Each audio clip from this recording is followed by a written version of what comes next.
Ya, alhamdulillahirrahmanirrahim. Terima kasih banyak kepada moderator yang telah menyampaikan sebuah pertanyaan kepada Ustadz, dan Ustadz akan memberikan suatu jawaban kepada kita semua. Mudah-mudahan Allah berikan kita hidayah petunjuk untuk memahami setiap apa yang Allah sampaikan kepada kita melalui lisan para nabi dan para rasulnya sampai kepada para sahabat dan sampai kepada arifillah dan auliaillah. Perlu kita pahami dan kita ketahui, Allah menjelaskan kepada kita ini, wallahu khalaqakum wa ma ta'malun.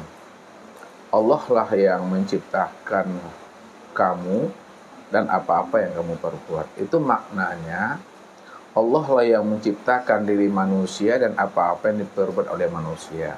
Allah yang menciptakan malaikat dan apa-apa yang diperbuat oleh malaikat. Allah yang menciptakan namanya jin dan apa-apa yang diperbuat oleh jin.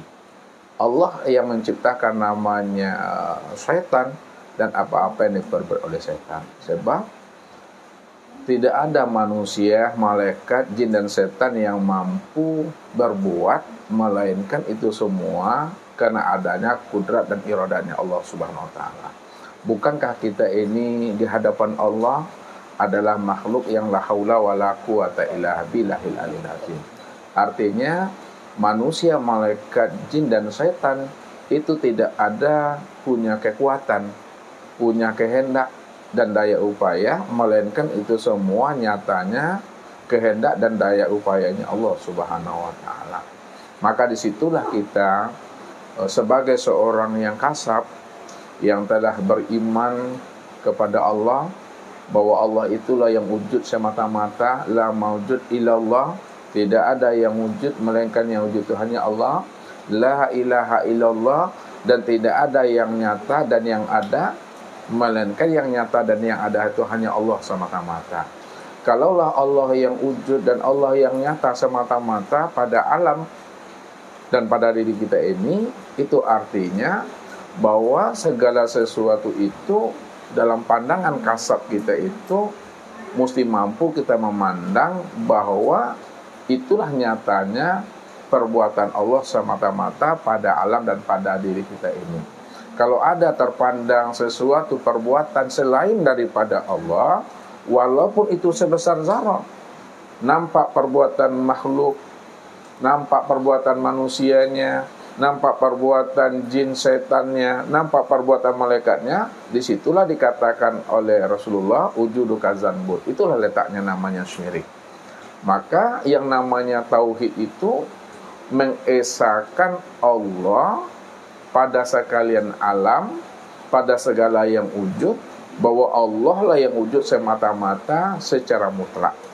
Kalau Allah cuma yang wujud semata-mata secara mutlak, maka tidak ada sesuatu perbuatan makhluk dan hamba walaupun sebesar zarah, melainkan itu nyatanya perbuatan Allah semata-mata. Disitulah letaknya kita mengesahkan Allah itu la ilaha illallah. Tidak ada yang berbuat, tidak ada yang berkehendak, tidak ada yang wujud, tidak ada yang melihat, mendengar, berkata, mengetahui, berkuasa dan hidup, melainkan yang wujud, melihat, mendengar, berkata, mengetahui, berkuasa, berkehendak dan hidup itu hanya Allah Subhanahu wa taala. Inilah makna bahwa Allah itu qiyamu binafsihi. Makanya kita wajib untuk menafikan alam dalam pandangan hati dan diri kita, kemudian isbatkanlah Allah yang wujud pada sekalian alam dan pada diri kita ini dengan mengatakan la ilaha illallah, la maujud illallah. Ustaz, dari pertanyaan, bagaimana ketika seseorang berbuat jahat, yang segala sesuatu itu kita pandang la maujud illallah, hanya Allah semata. Kemudian ada manusia berbuat jahat, bagaimana kita memandangnya, Ustaz? Agar bukan Allahnya di sana, Ustaz. Apa yang kita pandang, Ustaz? Supaya jangan salah kita menilai bahwa segala sesuatu itu Allah. Yang baik adalah Allah, yang jahat itu bagaimana kita menafikannya, Ustaz? Yang tidak baik itu, Ustaz. Iya. Karena di dalam Al-Quran memang dikatakan oleh Allah itu, pertama, kul kullu min indillah, ma indakum yanfadu wa ma indallahi baki. Katakanlah bahwa tiap-tiap segala sesuatu peristiwa yang terjadi, yang baik maupun yang buruk, di luar diri atau pada diri, itu tidak lain nyatanya Allah Subhanahu wa Ta'ala yang berbuat, karena Allah cuma yang wujud. Ini secara makna hakikatnya. Namun di dalam ayat yang lain Allah juga mengatakan ma'asobaka min hasanatin faminallah wa ma'asobaka min sayyiatin famin nafsika. Apa saja yang menimpa dirimu dari hal yang baik-baik, itu semuanya datang daripada Allah. Dan sesuatu yang jelek-jelek, yang buruk-buruk, yang menimpa dirimu, itu datang daripada dirimu sendiri. Nah, seolah-olah dua ayat ini bertentangan dan bertolak belakang. Secara makna hakikatnya, segala sesuatu itu datang daripada Allah. Ayat ini yang menjelaskan. Namun secara pandangan syariatnya, yang baik itu datang daripada Allah dan yang buruk itu datang daripada dirimu sendiri. Lalu bagaimana cara kita mengkompromi dua ayat ini sehingga dia itu betul-betul satu kesatuan yang utuh, saling menyempurnakan? Inilah namanya adab dalam memahami dan mengenal akan rahasia Allah itu. Artinya yang dikhawatirkan oleh Rasulullah itu betul-betul terjadi pada masa sekarang. Rasulullah pernah mengatakan kepada umat ini, akan datang suatu zaman, suatu masa setelah aku nanti tiada, bahwa banyak manusia yang berbuat jahat, yang berbuat maksiat, tapi manusia itu selalu mengkambing hitamkan Allah. Dibilangnya Allah yang berbuat jahat dan Allah yang berbuat maksiat. Ini suatu ucapan, suatu kaul atau perkataan yang kafir namanya. Makanya bagaimana cara adab kita itu memandang Allah di atas segala-galanya?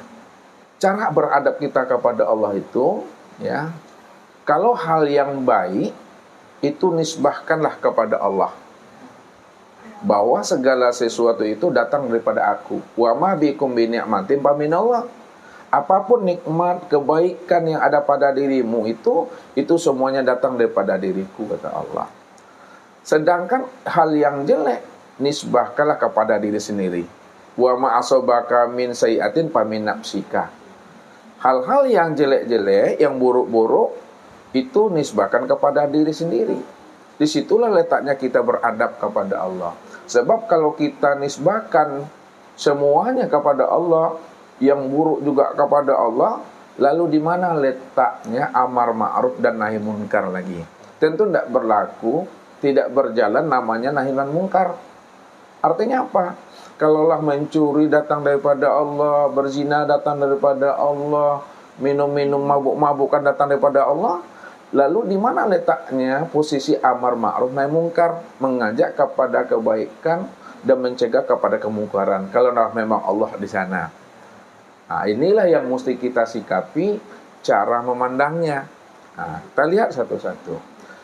Dari sisi makna hakikat, baik dan buruk itu datang daripada Allah. Inilah yang mesti kita imani dan kita yakini sebagai bentuk iman kepada qada dan qadar, salah satu rukun iman yang keenam. Jadi iman kepada qada dan qadar itu mesti dipahami bahwa perbuatan baik dan perbuatan buruk itu datangnya daripada Allah. Maksudnya Allah yang menciptakan baik, Allah pula yang menciptakan buruk. Nah, kalaulah Allah yang menciptakan baik dan buruk, lalu bagaimana cara kita memahami baik dan buruk yang datangnya daripada Allah? Yang baik datang daripada Allah, ini disuruh Allah untuk mengerjakannya dan diridhoi Allah bagi yang mau melaksanakannya. Sedangkan yang buruk dilarang Allah untuk mengerjakannya dan bagi yang melaksanakannya akan dimurkai oleh Allah. Itulah maksudnya. Makanya Nabi pernah bermohon kepada Allah dalam satu doa beliau, Allahumma inni a'udzubika min syarri ma khalaq. Ya Allah, aku berlindung kepadamu ya Allah dari keburukan dan kejahatan yang datangnya dari dirimu ya Allah. Itu maksudnya bahwa yang buruk, yang jelek itu betul-betul datangnya daripada Allah. Kalaulah yang buruk dan jelek bukan datangnya daripada Allah, lalu dari mana datangnya?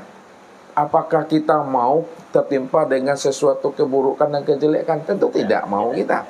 Disitulah Nabi itu bermohon bahwa yang buruk itu juga datangnya daripada Allah. Kemudian Ustaz, yang kita pandang ini adalah keburukan itu pada diri ini yang mana Ustaz?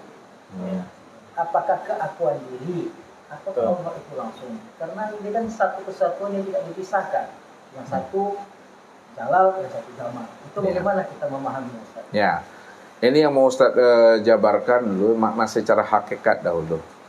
Bahwa dalam pandangan hakikat bahwa yang wujud itu hanya Allah. Kalaulah yang wujud itu hanya Allah, yang kudrat dan iradat itu juga hanya Allah. Nah, contoh, ketika anak-anak bermain di depan rumah kita, lalu di depan rumah kita itu ada kaca, ada paku. Padahal anak-anak ramai bermain di situ. Dalam pikiran kita, kalau kita tidak buang kaca atau paku yang ada di halaman itu, berkemungkinan kaki anak-anak yang bermain itu bisa kena kaca, bisa kena paku. Lalu kita ambil paku atau kaca itu. Nah, ketika kita ngambil tadi dengan tujuan supaya anak-anak itu lepas daripada bara bahaya, ya, kita buang dia. Nah, pertanyaannya, ketika Ustadz membuang paku, membuang kaca yang ada di halaman itu atau di depan rumah kita itu baik atau buruk? Baik. Baik. Kalau memang itu baik, bisakah Ustadz membuang paku, membuang kaca yang ada di halaman itu kalau tidak ada kudrat dan iradatnya Allah? Tidak. Nah, itu nyatanya kudrat dan iradat Allah yang berbuat di situ. Yang kedua, ketika Ustadz melihat seseorang, lalu seseorang yang Ustadz lihat itu Ustadz tidak suka, tidak senang, lalu Ustadz punya niat jahat pada mereka. Ustadz letakkan paku di sana, Ustadz letakkan kaca di sana, supaya nanti kalau dia lewat minimal ban motornya akan bocor atau kempis, kena paku dan kena kaca. Perbuatan Ustadz tadi itu baik atau buruk? Nah, buruk. Pertanyaannya, mampukah Ustadz meletakkan paku dan kaca di tempat itu kalau tidak ada kudrat dan iradatnya Allah? Tidak mampu kan? Makanya itulah maknanya, yang baik itu juga terjadi karena kudrat dan iradat Allah, yang buruk pun juga terjadi karena kudrat dan iradatnya Allah. Itulah maknanya kullu min indillah. Segala sesuatu itu datang daripada aku, kata Allah. Baik yang buruk itu datang daripada aku. Lalu bagaimana cara menyikapinya? Ya. Kalau yang baik semua orang bisa paham dan mengerti. Tapi kalau yang buruk, apakah kita nisbahkan juga kepada Allah? Kalau kita nisbahkan kepada Allah, tentu di mana letak adab kita kepada Allah? Di sinilah Allah mengatakan, yang buruk itu katakan itu datang daripada dirimu, datang daripada nafsumu yang ada di dalam dirimu tadi. Walaupun dibalik jahatnya kamu itu, dibalik keburukan perbuatan kamu itu, juga nyatanya sifat kebesaran aku di situ. Contoh, Ustadz berikan kepada Pak Jul atau Rian 2 buah gunting. Kata Ustadz, cobalah gunting kain ini atau alas meja ini. Lalu diambillah oleh Rian atau Pak Jo gunting yang tumpul, digunting. Ketika digunting, maka kain yang digunting pun tidak putus. Kenapa tidak putus? Karena tumpul, tidak tajam. Kemudian diambil gunting yang tajam, digunting. Putus enggak kain tadi? Putus. Kenapa kayak putus? Karena tajam. Pertanyaannya, yang memutuskan kain itu tajamnya gunting atau guntingnya yang memutuskan kain? Tajamnya gunting memutuskan kain. Tajamnya gunting yang memutuskan kain, bukan guntingnya. Kalau gunting yang memutuskan, kenapa ketika digunting kain tadi dengan gunting yang tumpul kok tidak putus dia? Kalau memang gunting yang memutuskan. Tapi ketika diambil gunting yang tajam, digunting baru dia putus. Ini maksudnya yang memutuskan itu bukan guntingnya, tapi yang memutuskan itu tajamnya gunting. Nah sekarang tajamnya gunting itulah yang dimaksud sifat kebesaran gunting. Karena antara gunting dengan tajamnya ya tidak pernah bisa bercerai dan tidak pula dia menyatu. Nah sekarang Allah itu memiliki sifat Jamal dan memiliki sifat Jalal. Jamal itu adalah sifat kebaikan, sedangkan Jalal itu adalah sifat keburukan. Nah, ketika terjadi sesuatu yang tidak baik, ya, kita lihat pada diri kita atau dua diri kita, itu yang melakukan itu, apakah Allah yang berbuat di situ atau sifat kebesaran Allah yang nyata berbuat pada perbuatan itu? Sifat kebesaran Allah. Sifat kebesaran Allah. Namun sifat kebesaran Allah itu tidak pernah berpisah dengan Allahnya. Jadi pandangan zohirnya, pandangan syariatnya nampak manusianya, nampak hambanya. Namun pandangan hakikatnya nampak Allahnya. Jadi itulah maknanya segala sesuatu yang baik nisbahkan kepada Allah, yang buruk nisbahkan kepada diri. Karena itu nyatanya sifat kebesaran Allah. Jadi kan sifat kebesaran Allah itu letak pada diri yang mana? Apakah roh atau dirinya sendiri gitu kan? Maksudnya bahkan berupa nafsu, sifat kebesarannya dan jalan itu yang mana sekarang Ustaz? Maka kita tidak bingung Ustaz. Dan yang kedua itu Ustaz, Jalal, Jamal. Sekarang yang mana itu sifat kebesaran itu? Apakah nafsu dia atau Allah dah katakan fa alhamaha fujuraha wa taqwaha. Aku dah ilhamkan ke dalam jiwamu itu sifat fujuraha wa taqwaha. Sifat fujur itu sifat nar. Sifat nar itu sifat iblis, itulah nafsu. Wa taqwaha itu sifat nur, itu sifat malaikat, sifat tunduk patuh. Nah, sekarang yang mana yang sifat jahat itu? Sifat jahat pada diri kita itu nar. Nar itu yang mana? Itu yang disebut namanya nafsu. Maka nafsu itu ya yang disebut namanya dengan jiwa. Nah, jiwa dia berkehendak. Nah, kalaulah dia berkehendak kepada keburukan, kejelekan, disebut namanya amarah di situ. Kalaulah dia berkehendak kepada kebaikan, disebutlah kehendaknya itu kepada mutmainah namanya. Jadi kita ini sebenarnya dua sisi mata koin saja, mana yang dominan pada diri kita. Kalau yang dominan itu adalah sifat jalalnya, maka di situ nampaklah sifat jahatnya, itu sifat nar. Tapi kalau yang dominan sifat jamalnya, disitulah nampak sifat kebaikannya. Jadi nur, ya, di dalam nur itu ada nar, di dalam nar itu juga ada nur. Di dalam jalal ada jamal, di dalam jamal juga ada jalalnya. Dia dua yang tidak pernah bisa dipisahkan itu. Jadi Ustaz, apakah sifat nar itu bisa dihilangkan, dilenyapkan pada diri ini, atau bagaimana Ustaz? Ya. Dia tidak bisa hilang karena itu bawaan lahiriah dan fitrahnya. Karena Allah sudah mengatakan fa alhamaha fujuraha wa taqwaha. Cuma kita bisa ya mengendalikannya dengan cara kita bermohon kepada Allah. Mudah-mudahan Allah merahmati kita sehingga orang yang dirahmati Allah mampu dia menjinakkan nafsunya sendiri. Itu yang sifat nar itu sebenarnya. Jadi kita sebenarnya hakikatnya kita tidak pernah bisa menundukkan nafsu itu. Yang bisa menundukkan nafsu itu Tuhannya. Illa man rahima rabbi. Kecuali nafsu yang telah mendapatkan rahmat dan hidayah dan petunjuk Allah. Lalu sifat nar itu apakah sama dengan korin? Sama kan dia?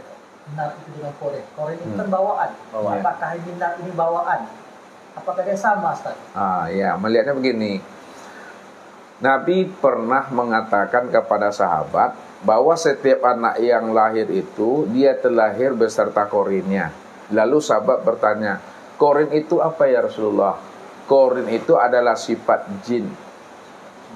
Lalu sahabat kemudian bertanya kembali, kalaulah setiap anak yang lahir bersama korinnya ya Rasulullah, apakah diri engkau juga punya korin ya Rasulullah pada saat engkau lahir? Ya, aku lahir juga beserta korinku, tapi Allah merahmati diriku, korinku tunduk dan patuh kepada aku. Nah sekarang mana yang korin? Korin itu yang disebut namanya sifat fujuroha, sifat nar. Ya, sifat nar yang ada pada diri manusia tadi itu nggak bisa dihilangkan. Sedangkan namanya jin, ya itu yang datang dari luar masuk ke dalam tuh jin namanya. Namun kalau korin itu bawaan sifat lahiriahnya, fitrahnya manusia. Ya. Jadi Ustaz, apakah tadi Pak menyampaikan bahwasannya ada jiwa, ada nafsu.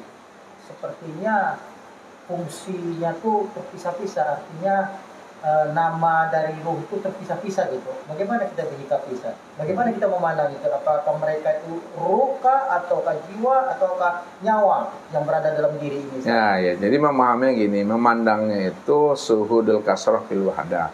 Pandang yang banyak, tampak yang satu. Ini kita turun makna hakikat. Bahwa sebelum ruh itu ditiupkan ke dalam batang tubuh ini, belum disebut namanya jiwa dan nyawa, belum disebut namanya dengan nafsu. Ya. Namun setelah ruh itu ditiupkan ke dalam tubuh, ke dalam jasad ini, fa iza sawaituhu wa nafakhtu fihi min ruhi. Apabila telah kusempurnakan jasadmu, jasad Adam, maka wa nafakhtu fihi min ruhi. Aku tiupkan ruh ke dalamnya. Ketika ruh itu ditiupkan ke dalam, pada saat ruh itu sudah meliputi sekalian batang tubuh dan memenuhi sekalian rongga tubuh, maka disebut ruh itu namanya dengan nyawa. Nyawa itu nyatalah wujud Allah. Yang nyata wujud Allah itu yang ruh tadi. Karena ruh itu disebut namanya rahasia ilahi, rahasia Tuhan. Rahasia Tuhan itu tidak lain adalah diri Tuhan itu sendiri. Karena roh itu sifat. Ya, al-insanu siri wa siri sifati wa sifati la ghairi. Insan itu adalah rahasiaku, rahasiaku itu sifatku, sifatku tidak lain adalah aku. Nah, pada saat roh itu ya sudah bisa dia berkehendak pada tubuh ini, maka roh itu berganti namanya dengan qalbu. Ketika ruh tadi itu berkeinginan di dalam tubuh, maka disebutlah namanya dengan nafsu. Kalaulah dia condong kepada kebaikan, disebut namanya mutmainnah. Kalau dia labil, kadang baik kadang tidak stabil ya, disebut namanya lawama. Kalau dia condong kepada keburukan dan kejelekan, disebut namanya amarah. Jadi nafsu, kolbu, nyawa, jiwa, ya, itu hakikatnya adalah ruh. Jadi ketika dia masuk ke dalam tubuh, itulah disebut nyawa Ustaz.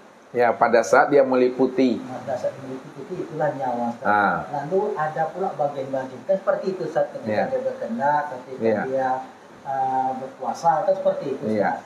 Kemudian ketika dia berpindah alam lagi Ustaz, tinggal dia berpindah alam ya Ustaz. Apalagi namanya Ustaz? Apakah tetap ruka ataukah arwah Ustaz ataukah sukma? Bagaimana kita memahami itu Ustaz? Iya. Jadi ketika dia keluar, ya, yang keluar itu tidak lain adalah jiwa di situ. Nah, itu yang disebut ayatun nafsul mutmainnah. Jiwa yang dipanggil, tidak ruh. Karena dia masih meliputi sekalian batang tubuh dan memenuhi sekalian rongga tubuh. Ketika dia sudah keluar, itu kembali dia kepada asalnya, disebut namanya ruh. Makanya katakan ila hadratin Nabil Mustafa Muhammadin sallallahu alaihi wasallam wa ala alihi washabi wa zurriyati ajmain wa likafatil anbiya wal mursalin wa khususan ala ruhi. Sebut ruh di situ. Karena dia sudah melepaskan cangkangnya. Namun ruh itu sebenarnya kalau kita tilik lagi, itu yang disebut namanya dengan insani namanya. Allahu Rabbi wal Islam dini wa Muhammadan Rasulullah.